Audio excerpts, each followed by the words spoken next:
On est pas mal. Pas mal. Ok. On est pas mal. Ça sera juste le début, tu mets quand elle chante. On se balandera en Birkenstock, ce sera le fun. Et... Je suis team Birka, calme. Et... Je coupe ça.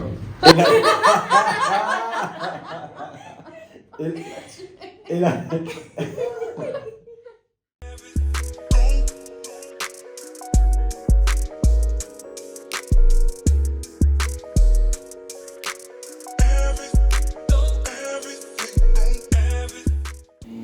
Hey, salut tout le monde, j'espère que vous allez bien. Sabine, comment tu vas? Ça va super bien. C'est cool d'être avec toi, t'es prête? T'es motivée? T'as pu relire tes notes? Alors, motivée, ça va, tu vois, prête. Je vous explique un petit peu le contexte. J'arrive, il me dit, vas-y, on va filmer. Je dis, ok, quelles sont les questions? Il me dit, bah, tu vas voir. Du coup, on est en mode freestyle. Mais... Bon, il faut savoir que lui, du coup, il y a eu beaucoup plus de temps de préparation. Non, ça c'est un mensonge. Genre, sa vie.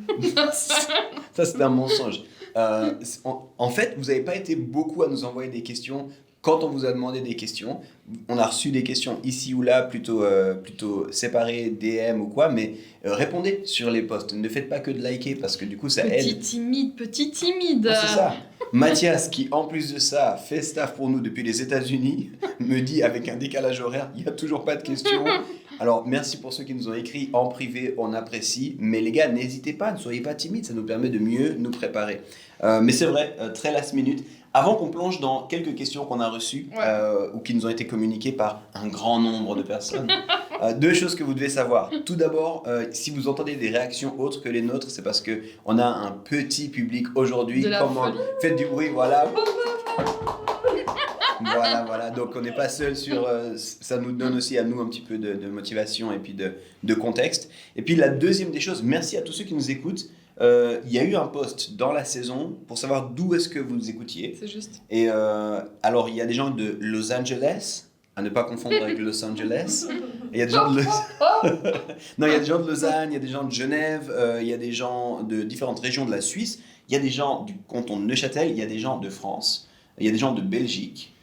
Et je crois qu'il y a aussi des gens à l'international, je sais plus exactement si c'était Mexique ou quoi, il m'a dit ça, mais c'est nice, non? C'est ouf, ça fait plaisir. Alors Mexique, on questionne, mais pour le reste, vraiment avec cette dimension de vouloir faire tous ces podcasts, qui est plus qu'un podcast, les Stroke Leadership, aussi les conférences qu'on fait, vraiment pour amener du contenu pour la francophonie en général. Bah, du coup, c'est cool de voir que ça sort aussi de juste nous, notre ville, 10-10 représente. Ça, c'est les Lausannois qui comprendront, mais que ça va même au-delà des frontières. Et si ça peut vous être utile, c'est vraiment l'idée, donc trop bien. Elle a représenté son quartier quand même. 10-10 représente, elle l'a glissé comme ça, je représente mon quartier. Inception. Et on va se plonger dans les questions. C'est aussi le dernier épisode de cette saison. Donc on est au tout début de l'été, profitez de l'été. Et puis ça, c'est un peu notre façon à nous de terminer, de clôturer cette saison. Restez connectés pour la suite. Mais avant qu'on s'arrête, quelques questions. Et on commence avec une question pour toi, Sabine. Allez. C'est une question d'équilibre entre l'amitié et le leadership. Donc comment bien gérer la dimension d'être en position de leadership avec des amis ou alors d'être dans une équipe où un de nos amis est en position de leadership. Comment est-ce qu'on manage ça? Est-ce que c'est facile? Quels défis? Quels conseils tu peux donner? Ouais, chaud. Alors déjà, il y a deux questions. Parce que tu as la version où je suis sous le leadership de quelqu'un et la version je lead quelqu'un. Ouais, c'est vrai. Donc c'est, je pense déjà très différent dans la façon dont on va répondre à cette question. Donc dans l'option où, option 1, je lead et j'ai des gens sous moi qui sont des amis. Dans cette option, il y a deux versions déjà. Attention, moi je fais des clés dans des clés, on est comme ça dans les trucs. Ouais. T'imagines l'organigramme. Dans cette question, il y a deux réponses. En fait, dans ma première réponse, il y a deux réponses. Soit t'es déjà ami avec les personnes, ok, ouais. tu vois, depuis de longue date et tout. Soit c'est en leadant, t'as un projet en commun, ça peut être une gestion de projet même au travail, ça peut être dans le cadre de l'église, ça peut être plein de choses différentes. Et en fait, à force de rencontrer la personne, tu deviens ami. Okay. Tu vois ce que je veux dire? Donc, je suis déjà ami ou je deviens ami. Alors, dans l'option je deviens ami, je pense que c'est un tout petit peu plus facile, dans le sens où il y avait déjà cette... je sais pas si le mot distance il est très juste, mais cette compréhension de on peut mettre les hiérarchies, si on passe dans un monde très professionnel, ou le pouvoir décisionnel peut-être, Ouais. celui qui va venir donner la vision, c'est déjà très clair, c'est posé. Et donc, il y a déjà en fait cette compréhension des deux personnes sur comment travailler l'un avec l'autre. Et puis ensuite, il y a une amitié qui vient. Et puis ça peut en fait venir renforcer la chose. Ça peut aussi venir la compliquer si, justement, par exemple, il y a un conflit. Tu as fait tout un épisode sur la gestion de conflit. S'il devait avoir un conflit, comment tu fais avec cette dimension amitié en plus? It gets tricky. Et là, c'est un petit peu tricky. Mais je pense que voilà, il y a déjà ce côté, en fait, on sait travailler l'un avec l'autre parce qu'on s'est connus dans un milieu qui est comme ça. Et donc, ça peut aussi simplifier. Moi, j'ai eu par exemple l'exemple de... j'étais dans une position, dans un job ancien où je gérais une équipe. Et puis, en fait, au fil du temps, en fait, ces gens sont devenus mes amis. Et je pense qu'il y avait déjà, en fait, un respect mutuel, bien sûr, mais aussi de moi dans mon rôle de leader. Ce qui a fait qu'il y avait aussi cette compréhension quand il y avait de la gestion de conflit, quand il y avait la possibilité de faire des brainstorming, où en fait on connaissait déjà l'autre, comment il travaillait, et voilà tout ce que j'ai dit. Et puis maintenant, dans l'option où en fait on est déjà amis, et là on doit gérer un truc ensemble, je pense que c'est plus délicat, et j'ai envie de dire, moi c'est mon mari, il me dit souvent ça, il dit il faut faire la part des choses. Et ça paraît un petit peu sympa comme question, fais la part des choses, c'est la citation que tu mets au mur, j'en sais rien, comme tu veux. Mais toi, tu dois pouvoir faire la part des choses en disant, là j'ai ma casquette où je te parle en tant que leader, en tant que décisionnaire, en tant que visionnaire. Et là, je te parle, en fait, on est en train de prendre un café et on va parler de la vie. Mais cette maturité-là, elle est aussi du coup, et c'est pour ça que je disais, il y a deux facettes pour prendre la question, elle doit aussi venir de l'autre. L'autre, il faut aussi qu'il ait cette maturité en disant en fait là il m'a parlé comme mon leader, là il m'a parlé comme mon ami. Donc je pense la phrase clé c'est on doit réussir à faire la part des choses. Dixit Mathieu. Il est là et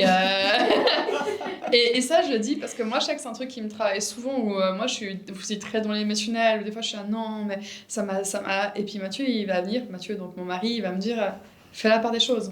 Là il t'a parlé en tant que je sais pas, directeur, là, il t'a parlé en tant que... Et autant, moi, je dois faire cette part des choses quand je suis sous quelqu'un. Prenons l'exemple de toi, Yves. Okay. On est amis dans la vie, mais dans le cadre, par exemple, de Home, notre église, t'es mon leader. Et donc, je pense qu'en fait, on doit, par exemple, entre nous, réussir à faire la part des choses. On a plein de discussions. Et des fois, d'ailleurs, moi, je démarre les conversations en disant « Là, je te parle en tant que nanana. Là, je te parle en tant que nanana. » Pour qu'on puisse aussi, justement, faire cette part des choses. En fait, et on va sortir de ce bureau, on va être potes, on va faire la vie ensemble, on va aller se faire prendre un café, ce que tu veux. Mais là, en fait, au bureau, on a dû traiter d'un sujet et on n'était pas d'accord. Et on va se dire les choses comme employé, employeur. Donc voilà, je dirais... Je me suis beaucoup répétée, mais je pense faire la part des choses. Je sais pas si tu peux peut-être compléter avec... Non, je pense que c'est juste. Et puis, pour le coup, parce que dans ta réponse à multiples étages, il y avait aussi cette idée de qu'est-ce qu'on fait quand on est en sous le leadership d'un ami. Et je pense que c'est la même réponse, en fait, faire la part des choses. Et puis, j'ai beaucoup aimé ce que tu disais de ne pas avoir peur, peut-être, de reclarifier dans quel contexte ce qu'on est en train de discuter. Et puis, je pense que des fois, c'est difficile de complètement faire la part des choses. Des fois, on se mixe un peu, ça arrive entre nous aussi. Puis on revient après en disant « Ok, je me suis trompé, je suis parti sur le terrain de l'amitié. On est dans le terrain professionnel, on remet un petit peu le cadre. » Mais c'est principalement ça. Ouais. Mais je pense qu'il y a une réalité aussi qui fait que en fait, tu peux te blesser beaucoup plus rapidement. Tu vois, quand t'es fâché contre ton patron, t'es fâché contre ton patron, quoi. Non, mais c'est son rôle de fâcher. Ouais, tu vois.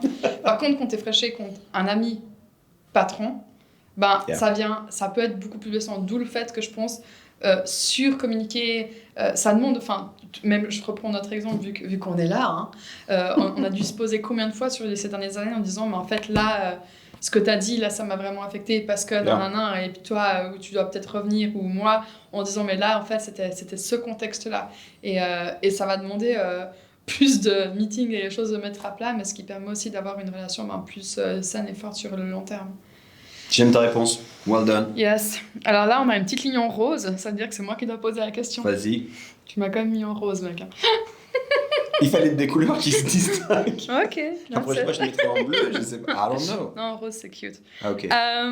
Alors, question très spontanée comme ça. Franchement, c'est du freestyle. Hein. Alors, comment changer des gens d'une équipe qu'on a héritée? Et la question, c'est dans le sens comment... Bon, c'est un peu trash à dire, mais se débarrasser de gens d'une équipe que tu as héritée, tu vois, tu hérites d'une équipe et tu as quelqu'un qui dit ça fit pas. Ouais. Comment tu fais? Je pense qu'une des choses qu'il faut déjà... Il y a... Parce que c'est Yves qui répond, il y a toujours 3 choses. Non, c'est pas vrai, parce que des fois, j'aurais pas 3 points. Mais C'est rare. pour moi, premier des éléments, c'est juste de réaliser que souvent, il y a une forme un peu de routine puis d'habitude qui se met en place. Donc des fois, quand on hérite, quand on arrive dans une nouvelle responsabilité, on reçoit une équipe, puis dans cette équipe, il y a une part de routine. C'est pas forcément une mauvaise chose, mais alors que nous, on arrive peut-être avec un regard frais, peut-être avec des nouveaux objectifs ou quoi, mais en fait, on doit un petit peu dépoussiérer certains éléments de routine. Et ça, il faut, je pense, je le dis pour dire aux gens, il faut faire la paix avec ça, en fait. C'est OK de venir challenger certaines routines. Il y en a qu'on doit changer, puis il y en a qu'on doit juste aussi comprendre, et puis peut-être elles sont très bonnes, ces routines-là, puis il n'y a pas à les changer. Mais ça, c'est le premier élément que je dirais. Quand on arrive dans une équipe, on doit réaliser qu'on hérite une équipe, on doit réaliser qu'il y a des routines, puis venir les challenger. La deuxième des choses, c'est que je pense que, pour le coup, profitez d'aller réécouter l'interview, le dernier épisode, en fait, avec Christian Kuhn, on parlait un peu des équipes et puis de changer les gens ou quoi. On est dans un contexte où des fois, on comprend mal ce que ça veut dire que l'équipe, puis la raison de l'équipe, puis des fois, il y a des bonnes raisons d'arrêter certaines choses dans les équipes. Puis je pense que dans le contexte peut-être particulièrement chrétien, on a l'impression que on doit toujours tout faire ensemble. Puis si on ne fait pas toujours tout ensemble, il y a un problème. Alors que la réalité, c'est qu'on est dans le même royaume, et puis on peut, par moment, pour des questions de saison, changer d'équipe. Puis je pense faire la paix avec ça, ça vient aider. Mais finalement, ce que je dirais, comment est-ce qu'on change les gens d'une équipe qu'on a héritée? On les change d'après certains standards, puis certains cadres qu'on veut mettre pour cette équipe. Et moi, ça m'est arrivé une fois où je suis arrivé, j'ai hérité d'une équipe qui était assez large, avec beaucoup de... C'était des équipes que j'ai héritées. Puis j'arrivais en disant, j'aimerais qu'on mette une culture qui soit commune entre les équipes. C'était dans un contexte où on s'occupait d'enfants de 0 à 25 ans, donc différents groupes. Large. Ouais. Et puis différents groupes. Puis j'étais là, en fait, même s'il y a différents groupes, puis il y aura des cultures, puis des façons de faire pour chaque groupe, j'aimerais qu'il y ait une culture commune pour tout ce qui se passe au niveau de l'enfance. Et puis j'aimerais que nous, dans notre engagement, on ait une culture commune. Puis en fait, j'ai pas changé, ou je me suis pas débarrassé des gens basés sur mon ressenti personnel, mais plutôt basé sur une culture qu'on aimerait vivre ensemble, une direction dans laquelle on aimerait aller. Puis c'était plus, pas moi qui disais aux gens, vous devez partir, mais plutôt, est-ce que vous êtes d'accord qu'on fonctionne selon ces standards? Puis si vous n'êtes pas d'accord, en fait, là, il faut prendre une décision. La porte est là. Ouais, non, mais c'est ça. C'est vraiment comme dans les films, tu vois. Et c'est pas, et encore une fois, je m'appuie sur le deuxième point, c'est pas forcément un échec. Ouais. Et dans ce contexte-là, il y a des gens qui ont arrêté de faire de cette manière-là, mais qui n'ont pas complètement arrêté non plus. Donc, je pense que je pense qu'il faut faire la paix avec ce fait que des fois on peut arrêter les Ouais, équipes. j'aime bien ce que tu dis. En fait, ça veut pas dire qu'il y a un arrêt ou un stop, que c'est un échec. Yeah. On a une mauvaise définition. En fait, c'est peut-être même un succès parce que ça te permet et à toi et à la personne de pouvoir mieux avancer. It's good. It's good. Ça veut dire que c'est bien. C'est bien. Merci. Merci pour la traduction. Pour tous les non-anglophones, C'est it's good, anglais. ça veut dire c'est bien. Troisième. Mais fait par nous. Troisième question pour toi, Sabine. Comment manager quand le temps et du coup la motivation ne semblent pas être au même niveau dans une équipe? On est toujours dans l'équipe ici. Tu vois qu'il y a des gens qui sont à fond, qui veulent foncer, qui font des nuits blanches pour des projets ou quoi. Puis toi, tu dis en fait, moi j'avais prévu une demi-journée par semaine, je reste dans ma demi-journée par semaine. Ouais. Comment est-ce qu'on gère un petit peu cette dimension-là, cette différence-là? Bonne question. Hein. C'est là où vous comprenez pourquoi on vous dit c'est un peu freestyle. On découvre on the spot. Mais en fait, je pense que c'est trouver cet équilibre entre dire aux gens qui foncent trop, par exemple, en disant oublie pas les autres, tu vois, genre calme-toi. Prends-les avec toi, donne-leur cette motivation, mais sans non plus que ça les freine. Parce que les gens en fait qui sont surmotivés, c'est aussi des fois des momentum, tu vois. Ça peut être un projet qui leur fait vibrer, ça peut être une saison de vie qui fait qu'il y a peut-être plus de temps disponible pour penser, avancer, faire des heures supplémentaires, ce que tu veux. Et il faudrait pas que ça freine, mais en fait, dans leur surmotivation, ça peut amener une surdémotivation pour d'autres. Ouais, tu vois, genre si t'es à côté en mode je sers à rien, de toute manière lui il fait tout. Enfin vraiment ça peut. Et c'est pas. Les deux sont sont compréhensibles en fait. Ouais, Et trouver un petit peu. Donc je pense qu'en tant que leader, si tu as ça dans tes équipes, c'est de faire peut-être un meeting. Et oui, parce qu'il faut quand même des fois en faire, pas pour rien, mais en disant bah voilà, c'est quoi qui vous motive dans ce projet, c'est quoi qui vous démotive, est-ce qu'on ferait des pairs de 2 personnes pour travailler sur une problématique précise. Et puis justement, je pense en fait ceux qui sont surmotivés, ben eux leur travail, ça va être d'apprendre à réussir à motiver d'autres. Et si tu es sous-motivé, ça va. Ben, ton travail, c'est d'accepter en fait d'être pris dans cet élan de motivation. Après, tu peux pas, je pense, forcer quelqu'un qui n'arrive pas à suivre, etc. D'arriver au niveau 2 en fait. Et puis je pense que c'est ça aussi en tant que si tu as une équipe comme ça en tant que leader, je pense que ce qui est important c'est de pas amener dans ton discours des points de comparaison. Ça veut dire tu vois en disant ah mais tu vois lui nanana ben tu pourrais faire en soirée comme eux ou tu vois ou de l'autre sens en disant ah ben tu comprends tu vas un peu vite mais si tu regardes tel et tel parce qu'en fait en parlant comme ça je pense des fois chez les gens ça peut aussi amener une frustration peut-être inconsciente, mais qui peut aussi grandir dans un autre sens. Donc, plutôt que d'essayer d'amener de la comparaison, même si c'est des points en fait où tu veux de recenser des choses que les gens connaissent, plutôt d'amener un peu un common ground, un terrain commun. Un terrain commun, un terrain commun. Une base commune. Voilà. Peut-être en mettant des short term. Bon, bientôt, Let's Talk Leadership, bientôt c'est en anglais en fait, ce podcast. C'est quoi l'histoire? En mettant des buts, des objectifs à court terme qui vont permettre justement à se démotiver de se réjouir en fait d'avoir réussi à quelque chose et ceux qui sont motivés c'est souvent une envie de achievement. Comment on dit achievement?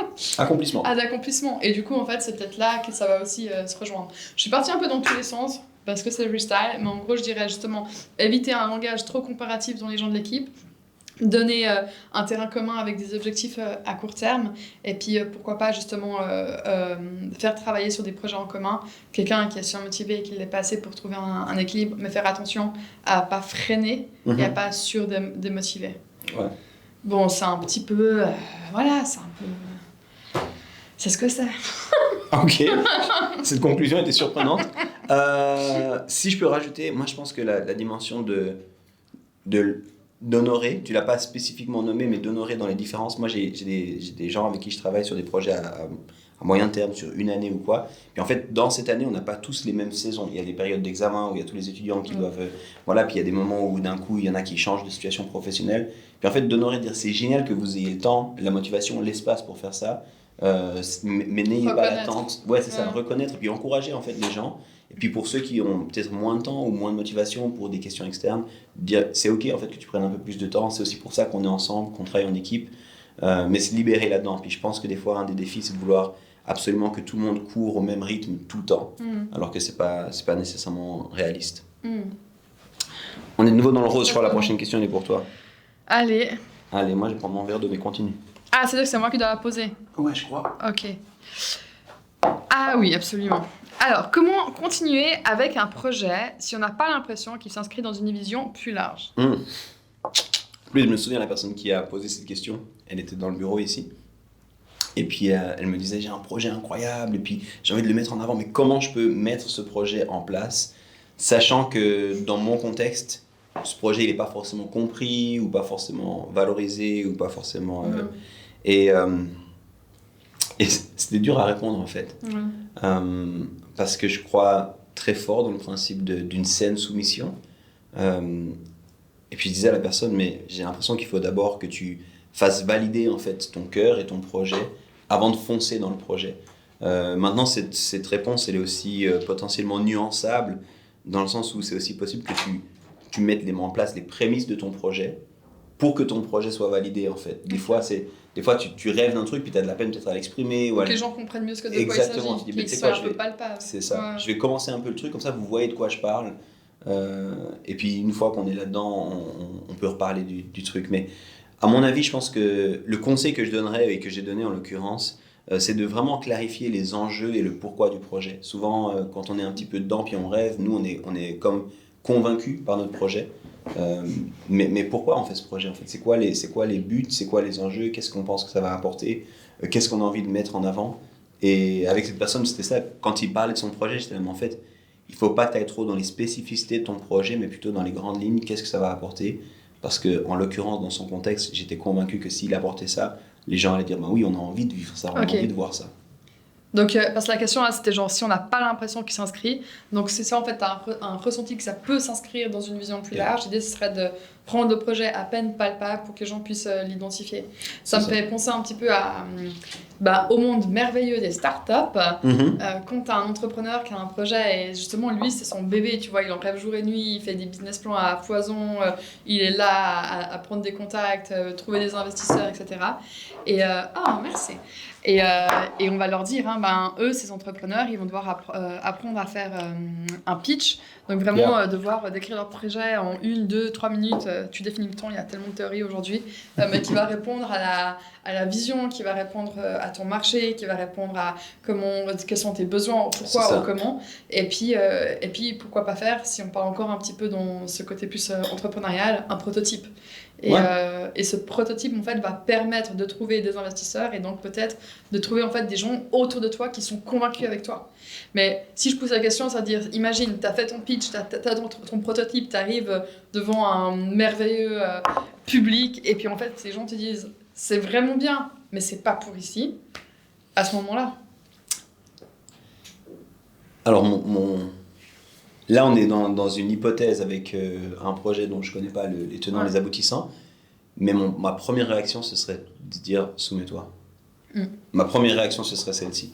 Soumets-toi, fais confiance à ces personnes. Surtout s'ils disent c'est un bon projet, on voit ça, on le valorise, mais on a l'impression que ce n'est pas le temps. C'est soumets-toi. Mais tu peux te soumettre aussi, c'est pas simplement dire oui, d'accord, puis je me tais, puis. Ça peut dire, ok, mais quand est-ce qu'on en reparle alors de ça? Ou bien, qu'est-ce qui explique que c'est pas le temps? Aidez-moi à comprendre. Mais je pense que c'est vraiment important. Surtout si on est aligné sur une vision plus large et plus globale. J'aime ça. Je pense qu'il y a une mauvaise compréhension dans notre société de ce que veut dire la soumission. Je pense qu'il y a des soumissions qui sont saines. Et je dirais peut-être même un pas plus loin. Je dirais, soumets-toi. Tu vas me dire, ouais, peut-être pas forcément. Je te dirais, ok, mais rebelle-toi pas. Ouais. Tu vois, genre... parce que je pense que, on pourrait faire toute une série sur la rébellion, c'est pas sympa. Mais je pense que, tu vois, d'abord... On finit une saison, là. Grave, on est en vacances. Ok, on keep ça quelque part. Et on continue. Allez. Sabine. Yes. Comment implémenter une culture d'équipe quand on n'a pas encore forcément une équipe en soi? Donc, je te mets le contexte.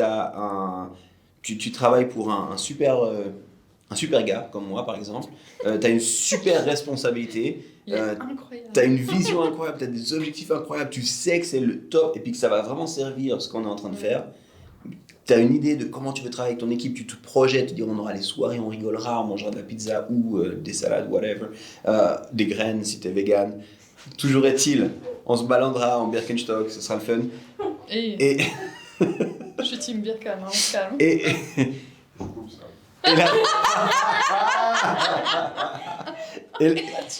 Et là,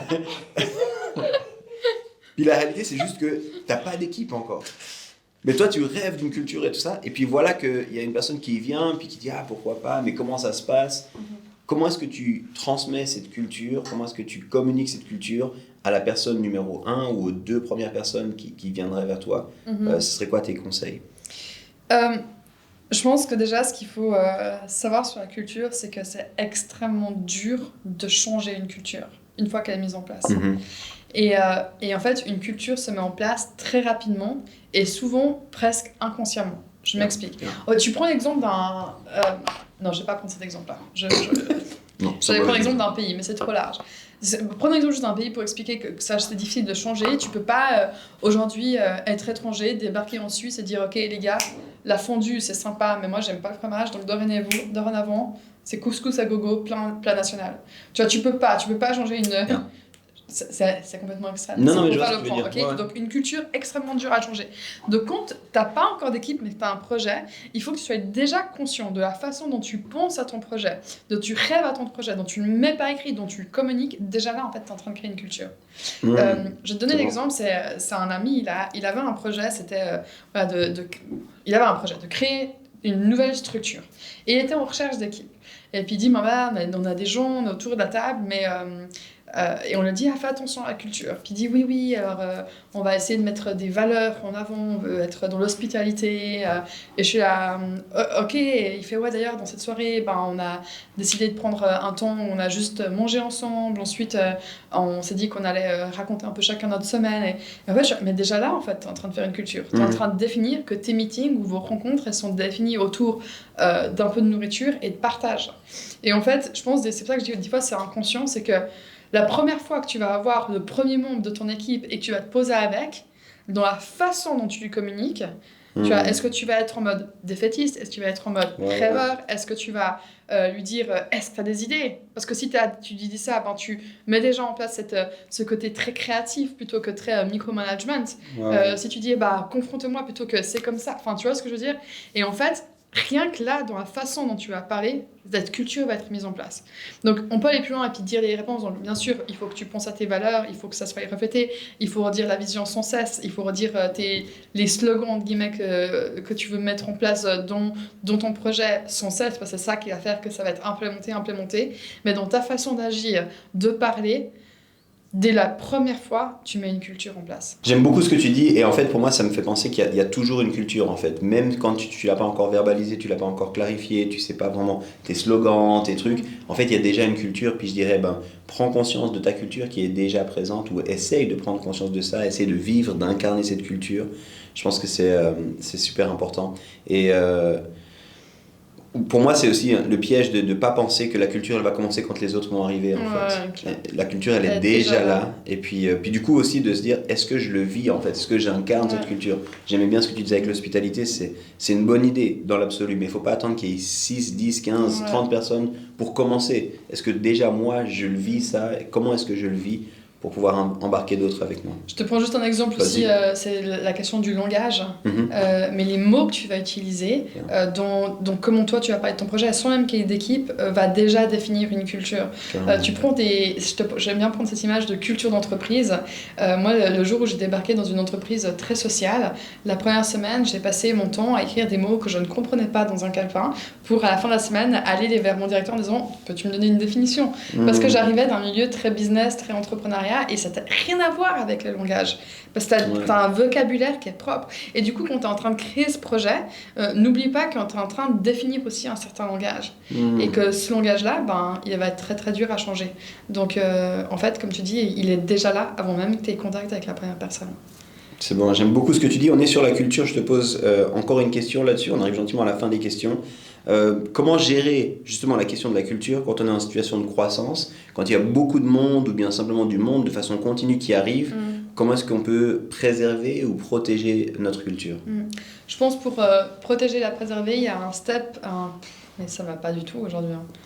Amen. Speak Amen, English. t'es anglophone, hein, c'est il y a une chose à faire en amont, à anticiper en amont. C'est de s'assurer que les gens qui sont dans notre projet soient complètement imprégnés de cette culture. Parce qu'en tant que leader ou équipe de leadership, je vais pas pouvoir m'assurer si c'est une croissance par exemple en termes de personnes, je pense que c'est ça dont on parle pas de j'ose penser que c'est en termes de nombre de personnes, de gens qui rejoignent le projet, etc. Je peux pas me dire je vais compter uniquement sur 1, 2, 5, 10, 20 personnes selon de nouveau les proportions du projet dans lequel on parle. Et c'est pour ça que je dirais qu'il y a un pas à anticiper, c'est de s'assurer qu'en fait que cette culture, que notre vision, que les valeurs qu'on veut mettre en compte, ça soit pas uniquement les gens qui gravitent dans le cercle de leadership, mais que ce soit vraiment les gens qui font pleinement partie du projet, qu'ils soient imprégnés de ces cultures, parce que eux ensuite sont aussi ambassadeurs de cette culture. Donc il y a vraiment cette notion d'ambassadeur qui doit être comprise et du coup être travaillée en amont. Ça doit pas être, tu dois pas mettre des objectifs, oui, il faut qu'aujourd'hui 3 personnes débarquent dans mon bureau en me disant tel ou tel. C'est vraiment un ressenti, c'est une manière de vivre, c'est des valeurs qui sont mises en avant, c'est des histoires qu'on va entendre, des gens qui vont se voir à l'externe. Voilà, bon, nous on parle pas beaucoup d'église parce que c'est aussi ce qu'on vit, mais dans le cadre du travail, c'est pareil. Comment est-ce que les employés, les collègues vont s'imprégner de cette culture? Et puis en fait, si elle est complètement imprégnée et vraiment bien mise en place, bien comprise, bien vécue, vécu, je pense que ça va un petit peu aller avec le flow, tu vois, ça va se faire de façon naturelle, dans la multiplication et la croissance. Maintenant, quand on est vraiment en train de vivre une transition, en tant que leader, je pense que ça va être important de rappeler quelle est notre culture, vraiment la verbaliser. Hein. Des fois, on dit rappeler, on se dit que c'est un petit peu un concept. Non, verbaliser, en fait, nous, c'est ça qu'on veut vivre, les valeurs qu'on veut vivre, c'est ça, on va mettre ça en avant. Et puis, pas juste les dire, mais les vivre. On reprend l'exemple de l'hospitalité, et chez nous, on veut vraiment vivre l'hospitalité, c'est un trait de qui on est. Donc, en fait, tous les samedis soirs, pendant les 6 mois à venir, rendez-vous à la maison pour un barbecue. Enfin, j'imagine qu'on est dans un pays ailleurs que la Suisse, parce que 6 mois pour les barbecues, 6 mois de c'est chaud barbecue, quand même, tu vois. ce serait de là. Mais oui, ça veut dire que ça va demander du temps. Et je pense que ce temps, c'est ce qui va permettre une transition pour une culture saine qui va rester identique à ce qu'on a voulu depuis le début. Ouais, j'aime beaucoup ce que tu dis et... Merci. C'est bien quand même ce que tu dis. Merci aussi pour l'eau au passage. Mais je crois que c'est un truc de réaliser que, en fait, dans une certaine mesure, la culture fait elle-même le travail de se répandre quand elle est bien vécue. C'est ce que tu disais d'avoir des ambassadeurs, c'est qu'en fait, à un moment donné, j'ai pas forcément toujours besoin de revenir parce qu'il y a d'autres personnes qui sont en train de le vivre, en train de l'incarner. Et du coup, il n'y a pas un seul émetteur de cette culture, mais ça devient une ambiance, finalement, ça devient un parfum ambiant. Quand les gens arrivent, ils expérimentent certaines choses. Et je crois que ça, c'est vraiment, vraiment important. Sinon, on risque de tomber dans du micromanagement, on risque de faire du forcing sur la culture ou quoi. Et ça, c'est pas très bien. Et ça, on n'aime pas beaucoup. C'est pas bien. Non, ça, c'est pas bien du tout. Donc, de veiller à ça. Et du coup, pour juste répondre quand même aussi à la question de la croissance, c'est de veiller à qu'est-ce qu'on estime être des bons marqueurs de croissance. Si c'est juste plus de monde qui vient, c'est bien, c'est une forme de croissance. Mais est-ce que ces gens intègrent, est-ce qu'ils comprennent? Est-ce que nous, on a aussi, on le disait avant, la culture, des fois, elle n'est pas forcément tout à fait conscientisée ou bien intentionnelle. Est-ce que nous, on ose faire le pas de dire, mais en fait, ça, c'est vraiment des traits de culture. Puis d'autres éléments, c'est bonus, en fait. C'est top, mais c'est pas ce qu'on veut qu'ils nous définissent. On avait fait un podcast sur la définition du succès. Je pense que ça reprend un petit peu ça aussi. Bien. Ouais, trop. Bon, on va terminer avec une question. Yes. Méga profonde. Et j'ai les mêmes questions que toi, je sais, tu veux pas, mais j'aime bien parce que c'est vraiment, matériel technique, 2 points. Genre, moi, je sais d'avance, c'est pas moi qui réponds à cette question, tu vois. Donc, très grosse avancée au niveau du matériel, de la qualité des podcasts. Sur quoi et quel matériel vous utilisez? Ouais, c'est ça. Ça m'a fait marrer parce qu'en fait... On vous laisse les liens au bio, non, je sais ça. Et il y a des prix, si vous passez par nos liens, on a une commission, c'est pas du tout vrai, il n'y a pas de commission. Utilisez le hashtag. Citez-nous les gars, non, c'est pas vrai. Non, la réalité c'est que moi j'ai reçu un message de quelqu'un, je m'attendais pas du tout. Hey Yves, j'écoute le podcast, je suis là, ah ok, je savais pas que tu écoutais le podcast. Oui, avec un ami du Tessin, donc qui est pas forcément francophone. Et vraiment cet ami il me disait au début il avait un peu de la peine à cause de la qualité, et puis maintenant il apprécie, puis il trouve que c'est bien. Sur quoi est-ce que vous travaillez justement? Et du coup, pour te dire, on est très simple. Il y a certaines des vidéos qu'on a faites qui étaient faites même uniquement avec un téléphone. Donc, au niveau vidéo, en tout cas, faut pas aller trop loin. On a aussi des gens qui font de la photo, qui font de la vidéo, puis qui ont un peu plus de matériel, mais c'est très très basique. Mais une des choses qu'on nous a rapidement dit, c'est que pour une bonne technique, il faut un bon micro. Donc on travaille avec des micros qui sont très abordables en termes de prix, qui sont très bien aussi, qui sont chez Rode. Si tu veux, le modèle c'est NT USB Mini si jamais. Et puis là c'est un autre pour le coup. Ah bon. Je te dis, c'est pas moi la question technique. Mais du coup c'est ça. Et puis on a des gens qui font un superbe job aussi au niveau de l'editing. Merci Laël, big up à toi. Si jamais il est... On apprécie. Il est You, Laël. de l'autre côté, ouais, c'est ça. Donc c'est ça. J'essaie à tourner. Tourne. Hop, Laël.